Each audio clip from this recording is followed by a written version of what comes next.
Hello students, आप सभी का बहुत बहुत स्वागत है।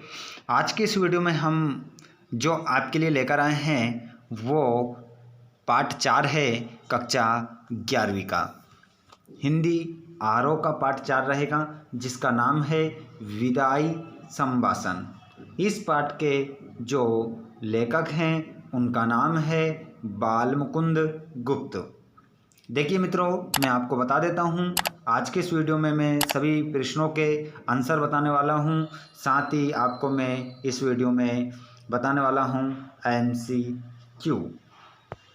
ठीक है, वस्तुनिष्ठ सभी प्रश्न बताने वाला हूँ। जो आपकी त्रैमासिक परीक्षा आने वाली है वहाँ जो प्रश्न आएंगे उस पेपर में इस पार्ट तक आएंगे। ठीक है, इसके बाद एक और पार्ट आएगा हमारा, वहाँ तक मैं आपको बताने वाला हूँ। उसके बाद में हम पद्य में चलेंगे। चलिए मित्रों, तो बिना देर किए MCQ मैं आपको लास्ट में बताऊँगा, तो वीडियो को आप बिल्कुल भी स्किप मत कीजिएगा, पूरा देखिएगा। मैं आपको इस पार्ट के आने वाले सारे MCQ बता दूंगा। ठीक है, चलिए हम स्टार्ट करते हैं। पहला क्वेश्चन आप देखेंगे, शिव शंभू की दो गायों की कहानी के माध्यम से लेखक क्या कहना चाहता है। देखिए, पाठ का नाम विदाई संभाषण है। ठीक है, चलिए, शिव शंभू की दो गायों की कहानी के माध्यम से लेखक क्या कहना चाहता है। तो देखिए यहाँ पर मैं बता देता हूँ, शिव शंभू की दो गायों की कहानी के माध्यम से लेखक कहना चाहता है कि भारत में बिछड़ने का समय बड़ा पवित्र, निर्मल और कोमल होता है। बिछड़ते समय वैर भाव भूलकर सब शांत हो जाते हैं और स्वयं को दुख पहुंचाने वाले व्यक्ति के भी बिछुड़ने पर खुश होने की जगह उनके मन में दुख का ही भाव रहता है। इस पाठ में भी बताया गया है कि ये भाव भारत के मनुष्य के साथ साथ पशुओं में भी देखने को मिलता है। शिव शंभू की दो गायें थीं, उसमें से एक दूसरी गाय को मारती थी। फिर भी मारने वाली गाय के जाने के दुख में दूसरी गाय ने चारा नहीं खाया। समझ रहे हैं आप? ठीक है, बिल्कुल साफ साफ कहा है कि यहाँ पर एक कोई भी व्यक्ति है, भले ही वो कितना ही खराब हो, यदि वो व्यक्ति बिछड़ जाता है तो भले ही वो कितना ही दुख दर्द देता हो, उसके बिछड़ने के बाद जिसको दुख देता था वो भी क्या मनाता है? दुख मनाता है। ठीक है, चलिए, बिछड़ जाना मतलब या कुछ भी हो जाना, उसके साथ दुर्घटना घट जाना या परलोक सिधार जाना। प्रश्न नंबर दूसरा, 8 करोड़ प्रजा के गिड़गिड़ाकर विच्छेद न करने की प्रार्थना पर आपने जरा भी ध्यान नहीं दिया। यहाँ किस ऐतिहासिक घटना की ओर संकेत किया गया है? देखिए, बिल्कुल छोटा सा आंसर, यहाँ बंग भंग की ऐतिहासिक घटना की ओर संकेत किया गया है। लॉर्ड कर्जन ने क्रांतिकारी घटनाओं को रोकने के लिए कूटनीति अपनाते हुए बंगाल का विभाजन कर दिया। पूर्वी और पश्चिमी बंगाल जनता ने बहुत विरोध किया और प्रार्थना की, परंतु लॉर्ड कर्जन ने अपनी जिद नहीं छोड़ी। यही पूर्वी बंगाल बाद में बांग्लादेश कहलाया। ठीक है, आगे देखिएगा। प्रश्न नंबर 3, कर्जन को इस्तीफा क्यों देना पड़ गया? देखिए, क्यों देना पड़ गया था मित्रों, मैं बता देता हूँ। लॉर्ड कर्जन को निम्नलिखित कारणों की वजह से इस्तीफा देना पड़ा। कुछ कारण थे, वो नीचे रहे। देखिए, पहला कारण, लॉर्ड कर्जन के बंग भंग के कारण भारतीय उनके विरुद्ध खड़े हो गए। मतलब लॉर्ड कर्जन ने एक नीति अपनाई थी जिसका नाम था बंग भंग, जिसके कारण भारतीय सब उसके विरुद्ध खड़े हो गए थे। दूसरा, लॉर्ड कर्जन एक फौजी अफसरों को अपनी इच्छा के पद पर रखना चाहता था, पर ब्रिटिश सरकार ने उनकी बात न मानी। उन्होंने गुस्से में इस्तीफा दे दिया।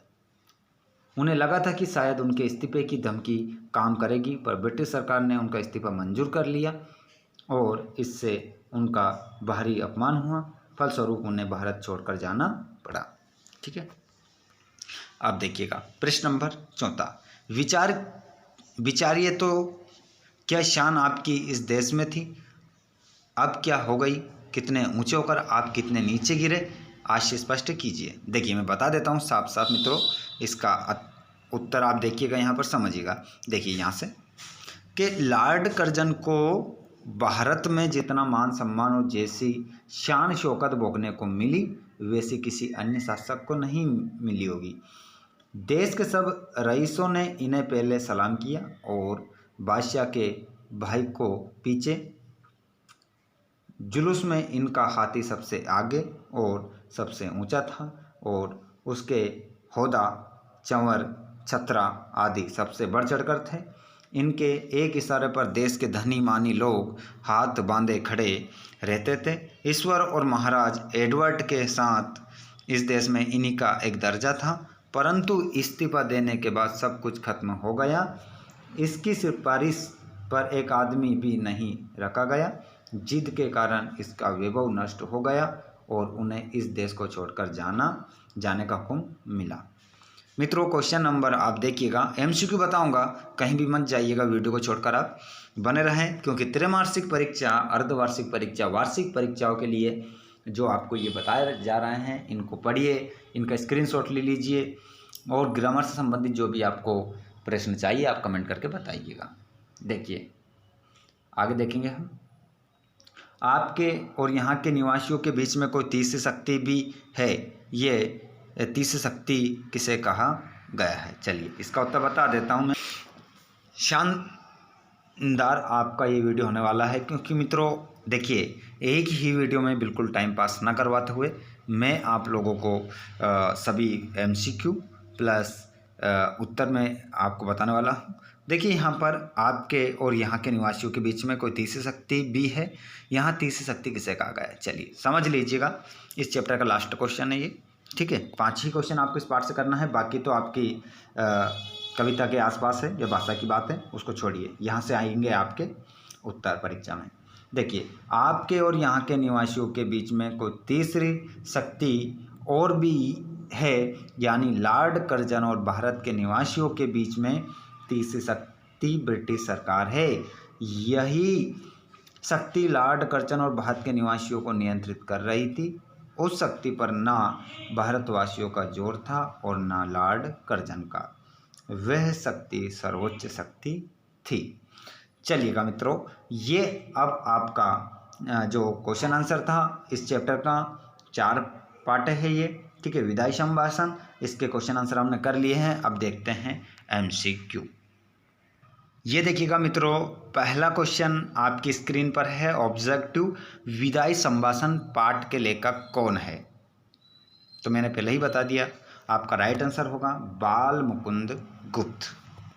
अगला देखिएगा, लेखक ने ये विदाई संभाषण किस अंग्रेज शासक की विदाई के समय लिखा था? तो इसमें आप राइट आंसर लगाएंगे मित्रों लॉर्ड कर्जन। लॉर्ड कर्जन आपका करेक्ट आंसर होगा, ठीक है। डी ऑप्शन आपका करेक्ट है, ठीक है। लेखक ने तीसरी शक्ति किसे कहा है? तो ये कहा है अंग्रेज सरकार को, मतलब ब्रिटिश सरकार को कहा था। लेखक ने तीसरी शक्ति किसे कहा है? ब्रिटिश सरकार को। आगे देखिएगा, लेखक के अनुसार कौन सा समय करुणात्पादक होता है? देखिए बिछुड़ने का, ठीक है। अगला क्वेश्चन का आंसर देखिएगा, बिछुड़ने के समय मन में किस रस का आविर्भाव होता है? आप सभी जानते हैं वियोग रस का, श्रृंगार रस का भेद है। अगला देखिएगा, शिव शंभू के पास कितनी गायें थी? कितनी थी? 2 थी, ठीक है। अगला क्वेश्चन, शिव शंभू ने अपनी कौन सी गाय पुरोहित को दान में दे दी थी? शक्तिशाली गाय। कौन सी दी थी? शक्तिशाली गाय दान में दी थी। अगला देखिएगा, लॉर्ड कर्जन के शासन काल रूपी नाटक का अंत कैसा था? दुखांत था। कैसा था? दुखांत। अगला उत्तर देखिएगा, इस पाठ में सूत्रधार किस के लिए प्रयुक्त हुआ है? तो लॉर्ड कर्जन के लिए। सूत्रधार किसे कहा गया है? लॉर्ड कर्जन को कहा गया है। जितने भी क्लास 11th वाले स्टूडेंट्स इस वीडियो को देख रहे हैं, आप सभी से रिक्वेस्ट है, आप इस वीडियो को अपने सभी क्लास 11th वाले स्टूडेंट के साथ शेयर ज़रूर कीजिएगा। अपने कोचिंग फ्रेंड्स, अपने स्कूल फ्रेंड्स के साथ शेयर ज़रूर करें। साथ ही चैनल पर इसी प्रकार की अपडेट पाने के लिए आप चैनल को ज़रूर सब्सक्राइब कीजिएगा। चलिए आगे देखिएगा, किंतु पर्दे के पीछे एक और ही लीला की लीला हो रही है। इस वाक्य में लीला में किसके लिए प्रयुक्त हुआ है? तो मित्रों ये जो प्रयुक्त हुआ है ईश्वर के लिए प्रयुक्त हुआ है। नींद और भूख हराम करने का अर्थ है परेशानी में डालना। अगला क्वेश्चन, दिल्ली में किस राजा की प्रार्थना पर नादिर शाह ने कत्लेआम रोक दिया? तो यहाँ पर आपका राइट आंसर होगा आसिफ जहाँ। आसिफ जहाँ के आदेश पर, प्रार्थना पर। अगला क्वेश्चन, बंगाल विभाजन किस वायसराय ने किया था? तो आप सभी को पता है लॉर्ड कर्जन ने बंगाल विभाजन करवाया था, जो आगे चलकर क्या बन गया, बांग्लादेश। लॉर्ड कर्जन का स्वभाव कैसा था? तो दोस्तों यहाँ पर देखिएगा, लास्ट क्वेश्चन है, लॉर्ड कर्जन का स्वभाव कैसा था? तो यहाँ पर होगा जिद्दी। कैसा था? जिद्दी था मित्रों। तो ये आपका चैप्टर यहाँ पर खत्म हो चुका है मित्रों। बहुत अच्छे से छोटे उत्तरों के साथ आपको समझाने की कोशिश की है। उम्मीद करूँगा आपको बहुत अच्छे से समझ में आ गया होगा। आप इसी प्रकार आगे भी अपडेट पाना चाहते हो तो चैनल को ज़रूर सब्सक्राइब कीजिएगा। अगला वीडियो आपको कौन से चैप्टर का चाहिए कमेंट करके बता दीजिएगा, ठीक है, ताकि उस चैप्टर का वीडियो हम लेकर आप लोगों के लिए आ सकें। धन्यवाद। अपना ख्याल रखिएगा। जय हिंद, जय भारत, वंदे मातरम।